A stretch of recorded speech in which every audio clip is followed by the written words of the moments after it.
राधे राधे, जय श्री कृष्ण।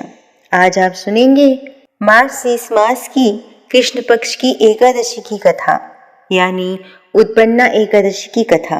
एक समय नैमिषारण्य क्षेत्र में सूत जी ने ब्राह्मणों से कहा, हे ब्राह्मणों, इस एकादशी महात्मा को विधि सहित भगवान श्री कृष्ण ने कहा था। जिस प्रकार व्रत की उत्पत्ति को प्रेमी जन प्रेम पूर्वक सुनते हैं और इस लोक में अनेकों सुखों को भोगकर अंत में विष्णु लोक को प्राप्त करते हैं, वही कहता हूँ। श्री सूत जी बोले, हे ब्राह्मणों, सर्वप्रथम इस एकादशी महात्मा को भगवान श्री कृष्ण ने अर्जुन से कहा था, उसी के अनुसार मैं आपसे कहता हूँ। अर्जुन ने कहा, हे जनार्दन, इस एकादशी व्रत का क्या महत्व है? इस व्रत के करने से क्या पुण्य फल प्राप्त होता है और इसकी विधि क्या है? कृपा करके मुझसे कहिए। श्री कृष्ण भगवान ने ऐसा सुनकर कहा, हे अर्जुन, हेमंत ऋतु के मार्गशीर्ष महीने में कृष्ण पक्ष व शुक्ल पक्ष की एकादशी का व्रत सबसे पहले करना चाहिए। दशमी की संध्या को दातून करनी चाहिए और रात्रि में भोजन नहीं करना चाहिए। संकल्प नियम के अनुसार एकादशी को सुबह कार्य करना चाहिए। संकल्प पूर्वक नदी, सरोवर, बावड़ी, कुआं आदि में किसी में भी दोपहर को स्नान करना चाहिए। शरीर पर मिट्टी का चंदन स्नान करने से पहले लगाना चाहिए। स्नान करने के पश्चात व्रत करने वाले को पापी, चोर, पाखंडी, दूसरे की बुराई करने वाले, पर स्त्री गमन करने वाले, दुराचारी, दूसरे के धन को चुराने वाले, मंदिरों में चोरी करने वाले, इन सभी मनुष्यों से दूर रहना चाहिए। यदि इनसे अनजाने में बात हो जाए तो इस पाप को दूर करने सूर्य नारायण के दर्शन करना चाहिए। भगवान का पूजन स्नान के बाद धूप दीप नैवेद्य से करना चाहिए। दीप दान रात्रि को करना चाहिए। यह सत्कर्म भक्ति पूर्ण करना चाहिए।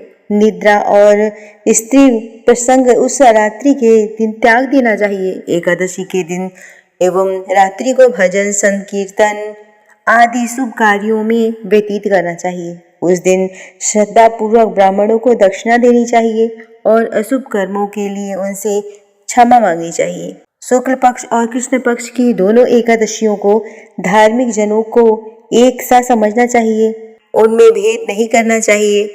जो मनुष्य ऊपर लिखे विधि के अनुसार एकादशी का व्रत करते हैं, शंखोद्धार तीर्थ में स्नान एवं दर्शन करने से उनको जो पुण्य मिलता है वह एकादशी व्रत के पुण्य के 16वें अंश के बराबर भी नहीं है। व्यातीत योग में, संक्रांति में तथा चंद्र सूर्य ग्रहण में दान देने से और जो पुण्य कुरुक्षेत्र में स्नान करने से प्राप्त होता है, मनुष्य को एकादशी का व्रत करने से वही पुण्य फल प्राप्त होता है। जो पुण्य अश्वमेध यज्ञ करने से प्राप्त होता है, उसके 100 गुना पुण्य एकादशी को उपवास करने से मिलता है। 60 वर्ष तक 1000 तपस्वियों को भोजन कराने से जो फल मिलता है, इसी एकादशी का व्रत करने से वह फल प्राप्त होता है। वेद पाठी ब्राह्मण जो 1000 गौ दान देने से जो पुण्य मिलता है, उससे 10 गुना अधिक पुण्य एकादशी का व्रत करने से मिलता है। जो पुण्य 10 श्रेष्ठ ब्राह्मणों को भोजन कराने से मिलता है, वही एकादशी के पुण्य के 10वें भाग के बराबर होता है। जो पुण्य 10 उत्तम ब्राह्मणों को भोजन कराने से मिलता है, उतना ही पुण्य एक ब्रह्मचारी को भोजन कराने से होता है। इस पुण्य से 1000 गुना पुण्य कन्यादान और भूमि दान करने से होता है। कन्या और भूमि दान के पुण्य से 10 गुना पुण्य विद्या दान से होता है। विद्या दान से 10 गुना पुण्य भूखे को भोजन कराने से होता है। अन्न दान के बराबर दूसरा पुण्य संसार में कोई नहीं है। इस दान से स्वर्गीय पितृ तृप्त हो जाते हैं और भगवान भी इससे तृप्त होते हैं। इस दान का महत्व देवता भी वर्णन नहीं कर सकते। एक बार भोजन कराने के बराबर निर्जल व्रत करने का आधा फल होता है। उपरोक्त कोई सा एक व्रत जरूर करना चाहिए। एकादशी का व्रत करने पर ही यज्ञ, दान, तप आदि मिलते हैं, अर्थात नहीं। अतः एकादशी का व्रत अवश्य ही करना चाहिए। इस व्रत में शंख से जल नहीं पीना चाहिए। एकादशी के व्रत में मछली, सूअर तथा अन्य वर्जित है। 1000 यज्ञों में से भी अधिक एकादशी व्रत का फल है। ऐसा सुनकर अर्जुन ने कहा, हे भगवान, एक एकादशी के पुण्य को आपने अनेक तीर्थों के पुण्य से पवित्र तथा श्रेष्ठ क्यों बतलाया? सो सब आप विस्तार पूर्वक कहिए। भगवान बोले, हे अर्जुन, सतयुग में एक महाबली दैत्य हुआ था जिसका नाम मूर था। सभी देवता उस मूर दैत्य से अत्यधिक भयभीत रहते थे। उस दैत्य ने इंद्र आदि देवताओं को जीतकर उन्हें पदच्युत कर दिया। तब महादेव जी से देवेंद्र ने प्रार्थना की, हे शिव शंकर, इस समय हम सब लोग मूर दैत्य के अत्याचार से अपना जीवन मृत्यु लोक में व्यतीत कर रहे हैं। अन्य देवताओं की दशा का तो मैं वर्णन ही नहीं कर सकता। कृपा कर आप इस महान दुख से छुटकारा देने का उपाय बतलाएं। महादेव जी बोले, हे देवेंद्र, आप श्री विष्णु भगवान के पास जाइए। इंद्र तथा अन्य देवता महादेव जी के वचनों को सुनकर क्षीर सागर में, जहाँ पर कि भगवान विष्णु शेष शैया पर शयन कर रहे थे, गए और भगवान को शयन करते देखकर देवताओं सहित इंद्र ने उनकी स्तुति की। हे देवादिदेव, देवताओं द्वारा स्तुति करने योग्य आपको बारंबार प्रणाम है। हे मधुसूदन, हे दैत्यों के संहारक, आप हमारी रक्षा करें। हे जनार्दन, हे जगन्नाथ, समस्त देव दैत्यों से भयभीत होकर आपकी शरण में आए हैं। इस संसार के पालनकर्ता आप ही हैं, सबके माता पिता आप ही हैं। आप ही जगत की उत्पत्ति, पालन और संहार करता है। देवताओं की सहायता और शांति प्रदान करने वाले आप ही हो। आकाश पाताल भी आप ही हो। सभी संसार का उपकार आप ही करते हैं। तीनों लोकों को उत्पन्न करने वाले ब्रह्मा आप ही हो। आप सूर्य, चंद्र, अग्नि, हव्य, स्मृत्र, मंत्र यजमान हैं। यज्ञ कर्म कर्ता एवं भोक्ता आदि आप ही हैं। आप सर्वव्यापक हैं। हे देव, आप ही शरण में आए हुए की रक्षा करने वाले हैं। इस समय स्वर्ग से दैत्यों ने हमें निकाल दिया। हम सब पृथ्वी पर विचरण कर रहे हैं। इस समय अब आप ही हमारे रक्षक हैं। आप हमारी रक्षा कीजिए, रक्षा कीजिए। देवताओं की करुण वाणी को सुनकर श्री भगवान बोले, हे देवताओं, वह कौन सा दैत्य है जिसने देवताओं को जीत लिया है? किस स्थान पर वह रहता है तथा कैसा उसमें बल है? मुझे यह सब भय छोड़कर सत्य सत्य बतलाओ। श्री भगवान के अमृत रूपी इन वचनों को सुनकर इंद्र बोले, हे भगवान, प्राचीन समय में एक दैत्य नाड़ी जंग नाम का था।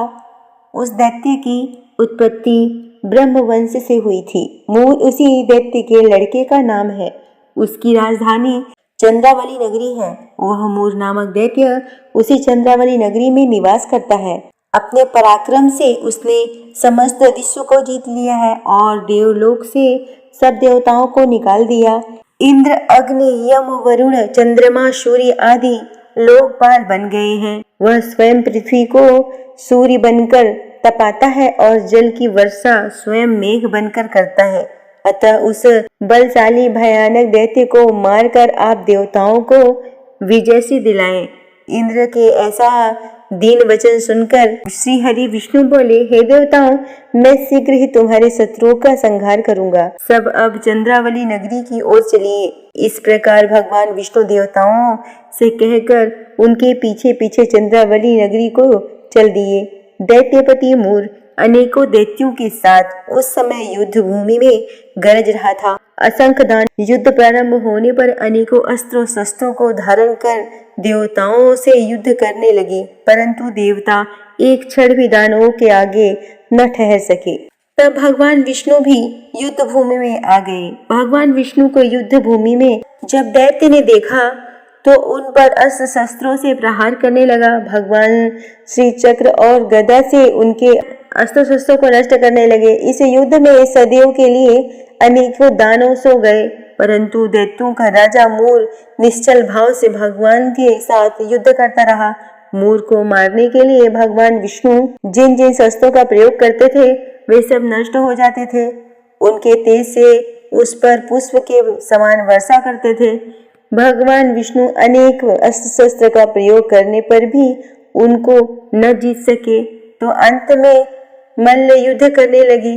भगवान विष्णु देवताओं के लिए सहस्त्र वर्षों तक उन दैत्यों से युद्ध करते रहे, परंतु उस दैत्य को जीत न सके। अंत में भगवान विष्णु विश्राम करने की इच्छा से शांत होकर बद्रिका आश्रम चले गए। उस समय 48 कोस लंबी हेमवती नाम की एक द्वार वाली गुफा में शयन करने के लिए भगवान घुसे। हे अर्जुन, तब उस समय गुफा में मैंने शयन किया। पीछे पीछे वह दैत्य भी चला आया। मुझको शयन करते देख मारने को तैयार हो वह दैत्य सोचने लगा कि अपने चीर शत्रु को आज मारकर सदैव के लिए निष्कंटक हो जाऊंगा। उसी समय एक अत्यंत सुंदर कन्या मेरी देह से दिव्य अस्त्र धारण करके उत्पन्न हुई और दैत्य के सामने आकर युद्ध करने लगी। तब आश्चर्य के साथ वह दैत्य सोचने लगा कि ऐसी बलवान कन्या कहाँ से उत्पन्न हुई। वह दैत्य लगातार उस कन्या से युद्ध करता रहा। कुछ समय बीतने पर क्रोध में आकर इस कन्या ने उस दैत्य को अस्त्र शस्त्र को टुकड़े टुकड़े कर दिए। उसका रथ उस कन्या ने तोड़ दिया। वह दैत्य महान क्रोध करके तब उससे मल्ल युद्ध करने लगा। उसको धक्का मारकर कन्या ने मूर्छित कर दिया। जब दैत्य मूर्छा से जागा तो उसका सर उस कन्या ने काट दिया। सिर कटते ही वह दैत्य पृथ्वी पर गिर पड़ा और मृत्यु को प्राप्त हो गया। ऐसा देखकर अन्य समस्त दानव भी पाताल लोक चले गए।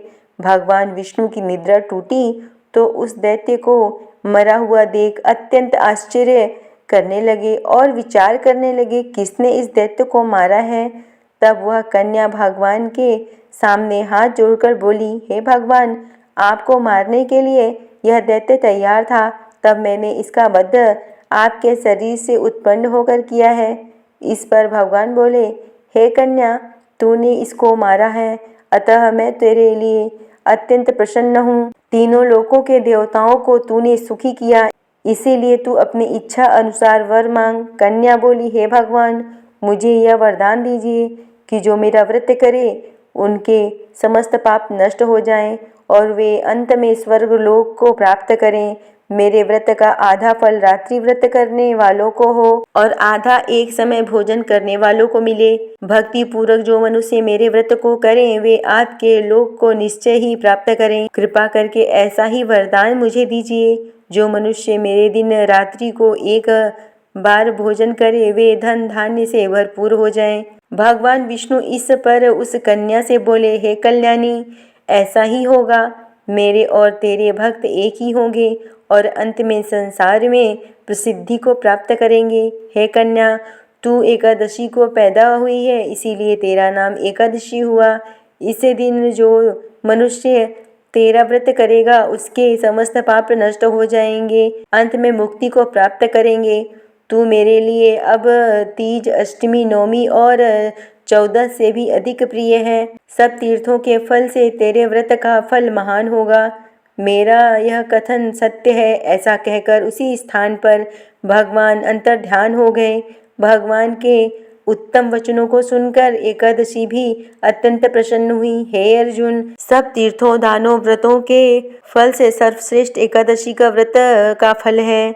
एकादशी व्रत करने वाले मनुष्यों के शत्रुओं को मैं नष्ट कर देता हूँ और उन्हें मोक्ष दिलाता हूँ। मैं उन मनुष्यों के विघ्नों को स्वयं ही नष्ट कर देता हूँ। हे अर्जुन, यह तुमसे एकादशी की उत्पत्ति के बारे में मैंने बतलाया। एकादशी पापों को नष्ट करने वाली और सिद्धि को देने वाली है। उत्तम मनुष्यों को दोनों पक्षों की एकादशियों को समान समझना चाहिए।